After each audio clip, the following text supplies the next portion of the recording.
Hi hello ನಮಸ್ಕಾರ. As usual this is yours Karthik. ಸ್ನೇಹಿತರೆ, so ಜೀವನದಲ್ಲಿ ಯಾರಿಗೂ ತುಂಬ ಒಂಥರ ಕೇವಲವಾಗಿ ಮಾತಾಡೋದಕ್ಕೆ ಹೋಗ್ಬೇಡಿ, ಚೂತ್ಯವಾಗಿ ಮಾತಾಡೋದಕ್ಕೆ ಹೋಗ್ಬೇಡಿ.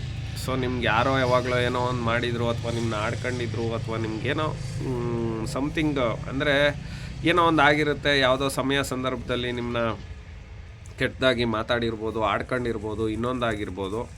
ಸೊ ಯಾಕೆ ನಾನು ಹೇಳ್ತಿದ್ದೀನಿ ಅಂತ ಅಂದರೆ, ಈಗ ಆ ಪರಿಸ್ಥಿತಿಲಿ ಅವ್ರು ನಿಮಗೆ ಆಗಿರ್ಬೋದು, ಬಟ್ ನಾವು ಮುಂದೆ ಅದನ್ನೆಲ್ಲ ಗಟ್ಟಿನಾದಾಗ ನಾವು ಏನಾದ್ರೂ ಚುತ್ಯವಾಗಿ ಮಾತಾಡಿದ್ರೆ, ಅಂದರೆ ಒಂಥರ ಕೇವಲವಾಗಿ ಮಾತಾಡಿದ್ರೆ, ಮುಂದೆ ಅವರೇ ಒಂದಿನ ಶೈನ್ ಆಗಿರ್ಬೋದು.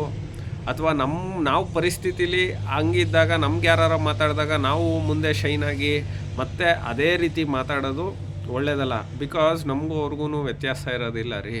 ಆಮೇಲೆ ಈಗ ನಾವು ಯಾರಿಗೋ ಏನೋ ಚೂತ್ಯವಾಗಿ ಮಾತಾಡ್ತೀವಿ, ಅಥವಾ ಹೀಯಾಳಿಸ್ತೀವಿ, ಅಥವಾ ಆಡ್ಕೊಳ್ತೀವಿ, ಅಥವಾ ಮತ್ತೊಂದೋ ಮಗದೊಂದು. ಬಟ್ ಕೇವಲವಾಗಿ ಮಾತಾಡೋದು ಎಷ್ಟರ ಮಟ್ಟಿಗೆ ಸರಿ? ಅವ್ರ ಪರಿಸ್ಥಿತಿ ಏನಾರ ಇರಲಿ, ಹೆಂಗಾರ ಇರಲಿ, ನಿಮ್ಗಿಷ್ಟ ಇಲ್ವಾ, ಸುಮ್ಮನಿದ್ದು ಬಿಡಿ. ಒಬ್ರನ್ನ ಕೇವಲವಾಗಿ ಮಾತಾಡೋದಾಗಲಿ, ಒಬ್ರಿಗೆ ಹರ್ಟ್ ಮಾಡೋದಾಗಲಿ, ಒಬ್ರಿಗೆ ಹಾಡ್ಕೊಳ್ಳೋದಾಗಲಿ, ಅದರಿಂದ ಏನೂ ಪ್ರಯೋಜನ ಇಲ್ಲ. ನಾನು ಇವತ್ತು ಯಾರಿಗಾರ ಮಾಡಿದರೆ ನನಗೆ ನಾಳೆ ದಿನ 10 ಜನ ಕಾಯ್ತಾ ಇರ್ತಾರೆ. ಸೊ ದಯವಿಟ್ಟು ಇದನ್ನ ಒಂದು ಎಥಿಕ್ಸ್ ಅಂತ ತೊಗೊಳ್ಳಿ. ಜೀವನದಲ್ಲಿ ಯಾರಿಗೂ ನಾವು ಕೇವಲವಾಗಿ ಮಾತಾಡಬಾರ್ದು. This is the today's ethics of life and message. This is Karthik, ಮೈಸೂರಿಂದ ಸೈನಿಂಗ್ ಆಫ್.